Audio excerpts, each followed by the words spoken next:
Hey guys, Dave Pratt.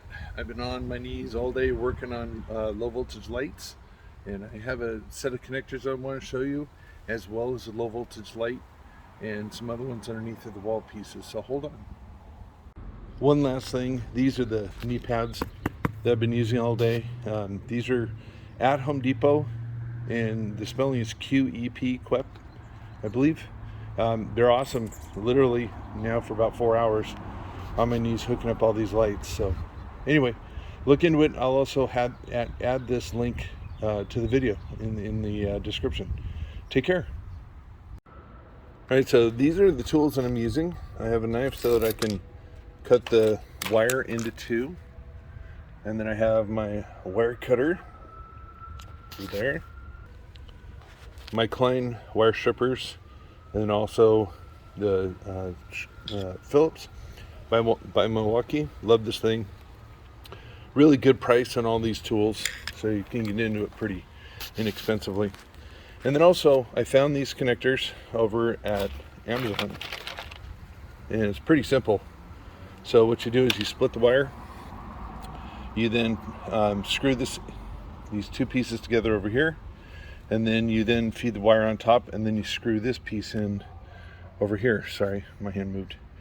And that's it for the connection. And then for the Pro Trade light, take the lens off. It's got a really nice housing inside so that the bulb is protected, and then a big heavy duty stake, which I like, because you can also pound this in with a dead blow hammer into the ground and then set your lights and then screw it in from there. So that's it for that particular light. And literally I set that down into place. Also, I have a zip tie, so I'm going to zip tie the wires together so that they're nice and clean. Then underneath of the wall, I've got the Pro Trade light right here, which is pretty simple, and it goes all the way around. And then the homeowner had a couple lights back here, but from start to finish, that's it.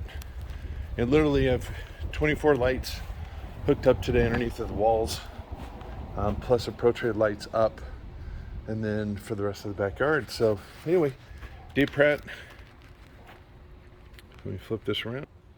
When you get into a jam, just work through it and think about what you're doing first. But then also, if you have a question, message me and let me see if I can help out. But on this video, I'm going to send the link for the Milwaukee screwdriver, the Klein tools, and for that Amazon connector. And then just a simple 14-2 wire, or on this particular one, I put a 12-2. So it's nice and thick and it can handle the run. Again, if you have any questions, reach out. Dave Pratt, I'm out.